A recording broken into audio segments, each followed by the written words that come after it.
Hey, welcome everybody to yet another FP 101X episode. You may have heard the saying that developers are people that turn coffee into code. Well, I'm a developer. I turn coffee into code, and in my case, also bananas. But here is a string of coffee cups. But you know, if you look at them like this looks like one object. But what we want is we don't want to have like one object. We want to parse this thing into a sequence of cups of coffee that we can drink such that we can code better. All right, so here you see that I'm taking this thing that was one thing and destructing it into its true meaning, namely a whole bunch of coffee cups that you can see right here. And what we're going to show you in this lecture, how to not parse strings of coffee cups, but we're going to parse strings of characters into expressions. All right? So let's get going. What is a parser? A parser is a program that analyzes a piece of text to determine its syntactic structure. So if we start with 2 times 3 plus 4, what we want is we want to have this tree that says it's 2 times 3 plus 4. And again, last time I'll show my string of coffee cups. Here you see on the left, this is just an unstructured thing, and then on the right, what we get is the real structure, namely that it's the coffee cups that we're after. Okay? So the thing on the left has no structure, and the parser is trying to extract this structure from that string. And one of the nice things of Haskell, and in particular Haskell lists, is that it's quite nice to write parsers, and it's quite elegant. So, and it seems that every Haskell programmer at one point in her career will write a parser. Let's look at the type of parsers. Let's formalize that. So here we have a function from string to trees, right? That picture that we showed took a string and turned that into a tree. So we just defined a type synonym here, parser. That's a function that takes a string and returns a tree. Now, we're going to generalize this type a little bit to make it easier to construct a parser. So first of all, when we parse a string, we might not need the complete string. So there might be some string left over. Maybe with our string of coffee cups, after 2 or 3 cups of coffee, we might get some heartburn, or we might be a little bit too hyped up. So there will be some coffee cups left. All right, so the type of parsers, we're going to refine that a little bit, and we say it will take a string, and it will return a pair of a tree and the rest of the string. Now, what we can also do, in general, is that when we take a string, it can be parsed in many ways. Okay, there's not a unique way if the grammar is ambiguous, or maybe this string cannot be parsed into a tree. And in that case, what we want to do is we want to return a list of pairs of trees and strings. Okay, so these are all the possible ways that I can parse this string into a pair of a tree and the remainder of the string. And that list can be empty in case there is no parse, or if it's ambiguous, it can contain many pairs, or if it's a non-ambiguous grammar, it will either be a list that has a single element or the empty list. By the way, that's another Haskell idiom. In Haskell, we often use lists where other languages would use the maybe type. So maybe type is something that's either nothing or a single value, and the list can be 0, 1, or more values. In Haskell, it's very common to just use list for both. And the reason is that you can use all the list operators quite easily when you use lists. But if you're super statically typed, then it's not as precise. But I like the fact, so I always typically use list. I'm not a big fan of using a maybe type. All right? So now the next thing is that really it doesn't matter whether we want to return a tree or not. So we're going to parameterize the type parser over A. And A can be tree, it can be whatever, we don't care. So the final type of parser takes a string and returns a list of pairs of A, that's the value that we're trying to extract from the string, and the rest of the string that we don't use. Okay? And in this case, as I mentioned, we're going to keep things really simple, and we're going to only consider parsers that either succeed with a single value or fail with an empty value.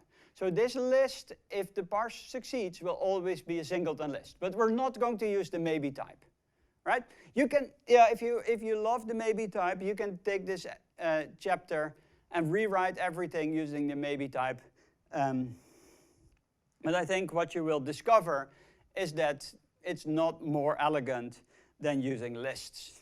And in fact, I think lists, the code with lists will be more elegant. All right, now, in order to build complicated parsers, what we're going to do is we're going to first create simple parsers.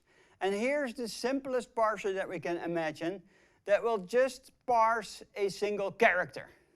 Okay, so this is a parser that will take a string and return a pair of a character and the rest of the string.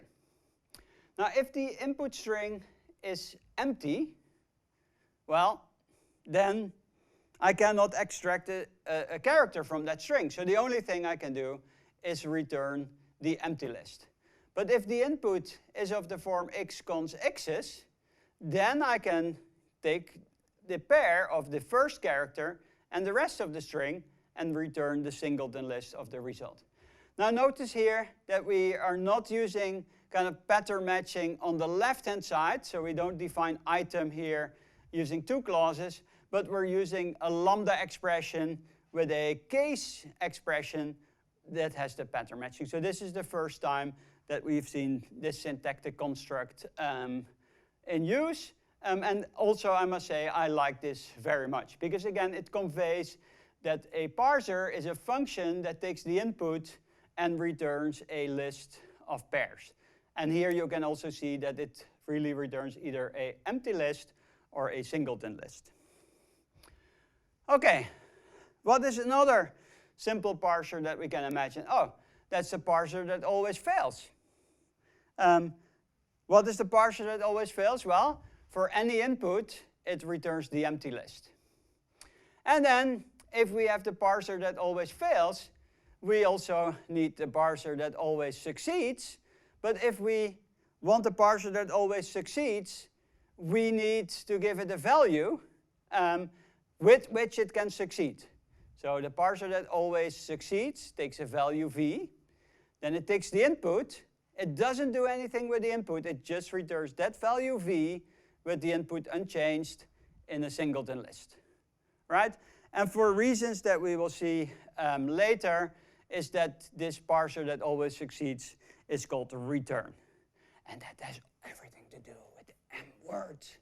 Oh, the M word. And now my whole slides got all confused because I mentioned the M word. So be very careful, people, when you mention the M word, because things will go spooky.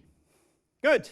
So that was the parser that always succeeds, the parser that always fails, and now we can look at some more interesting parsers. So how do we take two parsers and combine the results? So it's kind of, we want to try this parser, and if that succeeds, we're done. and otherwise we want to try that parser. Okay, so how do we find that? Well, we take these two parsers, we define a function, a new parser, which is a function that takes the input. We try to parse the input using the first parser. If that fails, it will return the empty list, in which case we try the second parser on the input. And if the first parser succeeds, it will succeed with a singleton list of a value and a remainder of the input, and we just return that same value. All right? So this thing here first tries parser P. If it fails, it will try parser Q, but if parser P succeeds, it will just return the result of that. And then, finally here, we want to have a function that takes a parser and a string, and then applies that parser to the string. So here, we get a function from string to a list of A and string. And, well, it just applies the parser to the input. All right, good. Let's open up GHC and check out the behavior of our parsers. So let's take the simple parser and then try to parse something from the empty string. That doesn't work. Now let's try to parse the first value from the string ABC. Well, in this case, we can extract the first character from the string. And what you will see is that it will return the list containing a pair of the first value of the string, the first character, and the rest of the string. This is just as we defined. So we verify here that our definition of the item parser works as expected. Let's try the parser that always fails. So the parser that always fails, whatever input we give it, it should fail, should return the empty list. So let's give it the input ABC, and yes, boom, it returns the empty list. Let's try the parser that always succeeds. And in this case, the parser that always succeeds with the number 1. We apply that to the string ABC. And guess what? It succeeds by returning the value 1 and leaving the input unchanged. OK, now let's try to parse an item. And if that fails, we immediately return D. So we use the parser that always succeeds. Let's do this on ABC. Well, since we can get the first element of ABC, that will succeed. So we will just get the result ABC. All right? And now the last example here is we try the parser that always fails. And if it fails, we will try the parser that always succeeds. Well, this will fail. This will succeed, and it will succeed by not consuming any input, but just returning D, and that's exactly what GHCI will verify for us. All right, the parsing library, by the way, is available from the Haskell homepage. Notice that this parsing is very simple. There's many more advanced parsing libraries out there. And as I mentioned, the parser type here that we have shown is an example of a monad. And you noticed when I mentioned the word monads, my clicker here went completely berserk. So there's nothing really special about monads. It's just a type that has certain operations on it. So don't make a big deal of it, because when you make a big deal of it, you will get into trouble like I did. All right, thanks. Let's take a short break and see you after the break for part 2 on parsers.